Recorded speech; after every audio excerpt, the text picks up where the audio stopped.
시내주행, 고속주행을 하고 있는데 팰리세이드의 엄청난 단점을 깨달아 버렸습니다. 중고차의 모든 것에서는 진단평가사가 처음부터 동행하여 시운전 리프트 점검으로 확실하게 검수합니다. 최대 1년 2만 킬로 보증에 7일 타보고 결정하는 특가차까지. 한 번 고객은 영원한 고객입니다. 오늘 출장이 있어서 이 차를 타고 충청도로 갈 건데요. 실제로 타보면서 장거리 주행 질감은 어떤지, 연비는 어떤지 이 차의 모든 걸 한번 체크해 보려고 합니다. 미리 아셔야 될 정보는 이 차는 6기통 3.8 람다 엔진을 사용을 했고요. 4륜 모델의 복합연비가 8.9를 기록하고 있습니다. 자, 공간부터 한번 볼게요. 역시 1열은 널널해요. 근데 사실 경차도 1열은 널널하다. 이런 무릎이 좀 걸려서 아프거나 불편한 부분들이 있는데 팰리세이드는 워낙 전폭도 크기 때문에 무릎 옆부분도 걸리는 게 없습니다. 문을 한번 닫아볼게요. 엄청 넓어요, 엄청. 2열이 지금 눕혀져 있는데, 눕혀져 있는 김에 트렁크 공간 먼저 보여드릴게요. 프레스티지 등급이라 보니까 웬만한 옵션은 다 들어가 있고요. 이게 어느 정도냐면 2m 10 정도 키를 가진 분들도 누워서 잘 수 있을 것 같은 공간을 가지고 있어요. 그리고 여기 보면 3열 있죠? 3열도 사용을 할 수가 있는데 실제로는 3열을 사용하려면 개인적으로 카니발이 나은 것 같더라고요. 제가 두 대를 비교한 영상도 있거든요. 그리고 2열은 이렇게 독립 시트로 되어 있잖아요. 팔걸이가 있기 때문에 딱 이제 경계가 되고 나만의 공간을 가질 수 있어요. 특히 자녀가 2명이다. 그럼 서로 차 안에서 막 싸우잖아요. 그럴 일은 좀 없을 것 같습니다. 확실하게 공간 분리가 되어 있어요. 당연히 공간도 충분하고요. 뒤쪽으로 또 폴딩도 되기 때문에 이런 부분들은 굉장히 편하네요. 그런데 당연히 팰리세이드가 공간이 넓은 거는 누구나 알고 있을 거예요. 정말 모든 걸 충족시킬 정도로 승차감이 좋은지도 한번 체크해 보도록 할게요. 제가 산타페 TM을 사기 전에 사실 팰리세이드랑도 같이 고민을 했거든요. 한 달 유지비를 한번 따져봤습니다. 3.8 가솔린 기준으로 보면 자동차세가 연간 한 80만원 정도가 나와요. 그래서 월 7만원 정도로 잡으시면 되고요. 보험료가 있잖아요. 산타페 TM이 80만원 초반이었거든요. 근데 팰리세이드는 70만원대입니다. 왜 더 싼지 모르겠어요. 월 6만원으로 계산을 했습니다. 안전사양도 좀 많이 들어가 있고 또 사고 요율이 좀 낮기 때문에 그렇지 않을까 싶습니다. 그리고 항상 월 유지비를 계산할 때는 소모품 비용 그리고 수리 비용도 생각을 해야 되는데요. 엔진오일 한번 갈 때마다 4기통 엔진과 비교했을 때 1, 2만원 정도의 차이가 나고요. 제 기준으로 뭐 중간 정도 엔진오일 넣었을 때 8만원 정도의 엔진오일 교체비가 나오고요. 그리고 이 차가 20년식인데 20년식 기준으로는 18인치 휠이랑 20인치 휠이 있어요. 프레스티지에는 20인치 휠이 들어가거든요. 20인치 휠의 타이어를 교체한다고 봤을 때 4짝 다 교체하는 기준으로 80만원 정도가 나옵니다. 그래서 타이어, 엔진오일, 각종 소모품을 다 더해도 월 10만원 정도면 충분히 유지가 가능하더라고요. 이제 여기서 기름값만 더하면 되는데 정확한 판단을 위해서 주유소에 도착을 했고요. 기름을 넣고 장거리 운행을 하면서 실제 연비도 알려드릴게요. 지금 거의 바닥 직전이거든요.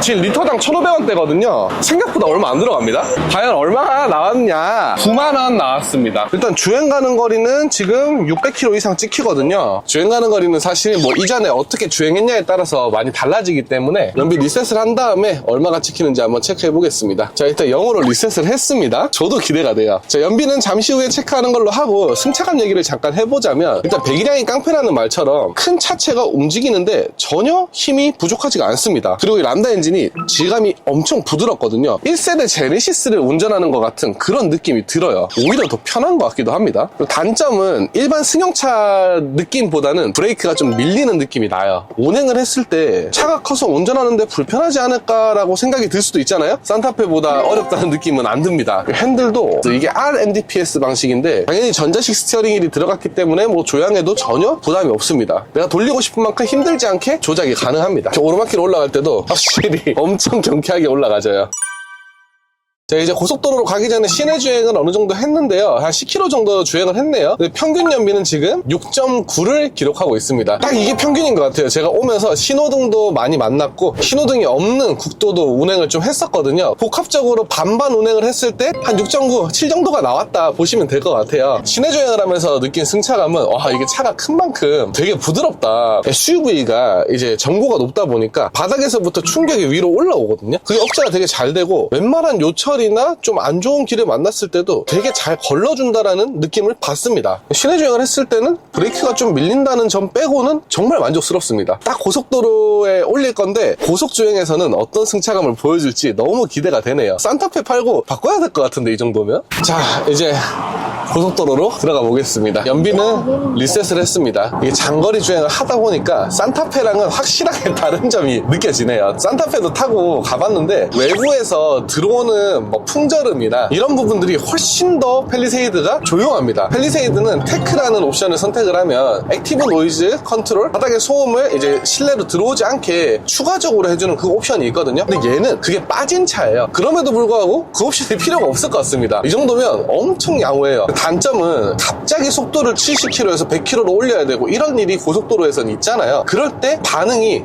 많이 느립니다. 배기량이 높음에도 불구하고 막 엄청난 출력 때문에 차가 미친 듯이 바른 대로 나간다 이런 느낌은 아니에요. 그게 좀 답답한 느낌이 살짝 드네요. 그래도 이 산타페랑 비교했을 때는 모든 면에서 우수한 수준인 건 맞고요. 근데 산타페랑 금액 차이가 많이 나잖아요. 비슷한 연식의 산타페는 2천만원 전후면 구하는데 같은 연식 같은 키로수에 옵션 좀 좋은 팰리세이드는 3천만원 정도는 줘야 좋은 게 나옵니다. 이게 지금 10만 킬로의 프레스티지 등급이에요. 이게 2,500만원 정도고요. 그리고 옵션을 선택하실 때 추가 옵션을 뭘 넣은 걸 사야 되냐 고민이 되잖아요. 팰리세이드는 쉬워요. 테크 하나 들어간 걸 사시면 됩니다. 헤드업 디스플레이, 서라운드 뷰랑 후측방 모니터, 그리고 액티브 노이즈 컨트롤, 크레 사운드 옵션까지 이제 그 테크를 선택하면 들어가게 되고요. 그게 신차를 샀을 때 옵션 값이 한 170만원 정도 하는데 중고차로는 한 100만원 정도만 더 쓰면 그 옵션이 들어간 모델을 살 수가 있고요. 그리고 내가 막 패밀리카로 이용을 할 거다 그러면 패밀리 옵션을 추가하면 좋아요. 뒷좌석 커튼이 일단 들어갑니다. 정말 좋거든요. 그건 뭐 추가로 밖에서 시공하기도 힘들어요. 안전 하차 보조, 또 안전 사용도 들어가니까 가족들이랑 같이 뒷좌석에 탈 일이 많으신 분이 산다면 패밀리 옵션이 들어간 걸 또 추천을 드립니다.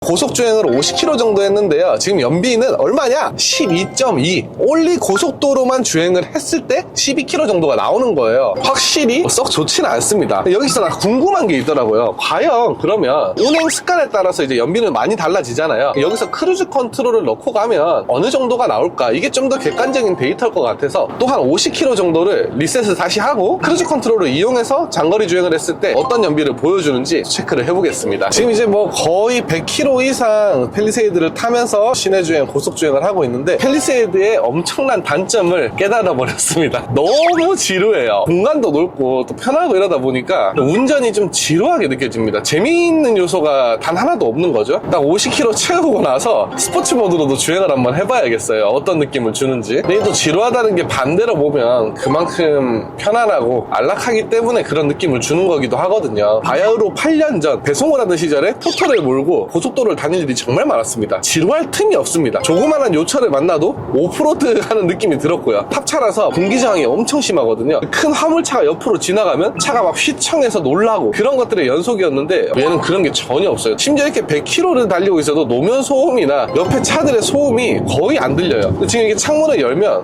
결코 지금 막 조용한 그런 느낌이 아니거든요. 스마트 크루즈 컨트롤을 하면서 또 느껴지는 게 요즘 나오는 이 20년씩 이상 최신 스마트 크루즈 컨트롤이 들어가면 핸들도 잡아주고 앞차와 간격을 되게 부드럽고 안정감 있게 유지를 시켜준단 말이에요. 거의 내가 운전에 개입을 안 해도 될 정도예요. 물론 이렇게 안전을 위해서는 핸들도 잡고 있어야 되고 전방 주시도 해야 되지만 이런 고속도로에서 거짓말 좀 못하면 극단적인 코너가 있지 않는 이상은 이 차 혼자서 다 합니다. 차간거리 유지도 뭔가 위협이 될 만한 느낌을 한 번도 못 받았어요. 아까 차가 끼어들었는데도 본인이 알아서 스무스하게 멈추고 또 앞에 차가 없어지면 부드럽게 속력을 내주고 정말 세상 좋아졌습니다. 와, 딱 50km 됐는데요. 연비 공개하겠습니다. 14.1인데 아니 싫어요. 제가 운전을 되게 얌전하게 하는 스타일이에요. 연비 운전을 한단 말이에요. 그런데 스마트 크루즈 컨트롤을 사용했을 때 제가 직접 운행을 했을 때보다 한 이 정도 연비가 더 좋았던 거를 볼 수가 있었습니다. 기계한테 지다니. 하지만 스마트 크루즈 컨트롤은 너무 지루했습니다. 스마트 크루즈 컨트롤을 살짝 끄고 그리고 스포츠 모드로 살짝 주행 모드를 바꿔볼게요. 기본 세팅 RPM이 훨씬 높게 움직이네요. 3000rpm을 그냥 넘게 쓰고 조금만 밟아도 4000rpm까지 올라가 버립니다. 뭐 차이가 느껴지는구나. 개인적으로 솔직히 큰 차이가 없을 줄 알았어요. 팰리세이드 탄 아빠들한테 까불면 큰일 납니다. 이게 컨버터로 돌아오니까 이제 2000에서 2500rpm 정도를 사용을 하거든요. 차이가 확실하게 나네요. 신기한 경험이었습니다. 차이가 너무 많이 나네. 다시 원점으로 돌아가서 이제 유지비를 한번 따져보자고요. 만 30세 기준으로 제가 이제 보험료가 월로 치면 6만원, 그리고 자동차세가 7만원, 그리고 2만 킬로 정도를 탄다고 했을 때 타이어니 뭐 엔진 오일이니 각종 소모품 수리비 해도 월 10만원 원 정도면 충분할 것 같다. 그래서 총 23만 원 정도가 나왔었는데요. 거기서 이제 기름값을 고속주행이냐 시내주행이냐에 따라서 뭐 연비는 많이 달라지겠지만 그냥 평균으로 잡을게요. 그러면 약 월 30만 원 정도의 유류비가 발생을 하게 됩니다. 확실히 고배기량 차다 보니까 유류비가 유지관리비에 큰 비중을 차지하고 있고요. 여기서 이제 추가적으로 차를 살 때 뭐 신차든 중고차든 할부를 한다면 그 비용이 추가된다 보시면 됩니다. 내가 현찰로 샀을 때 유지비는 한 50만 원 초반 정도 보시면 될 것 같아요. 오늘 이렇게 직접 장거리 운전을 해보면서 여러 가지 궁금했던 부분들에 대해서 알아보는 시간을 가져봤고요. 앞으로도 발로 뛰어서 재미있고 유익한 컨텐츠로 돌아오도록 하겠습니다. 감사합니다. 중고차의 모든 것이었습니다.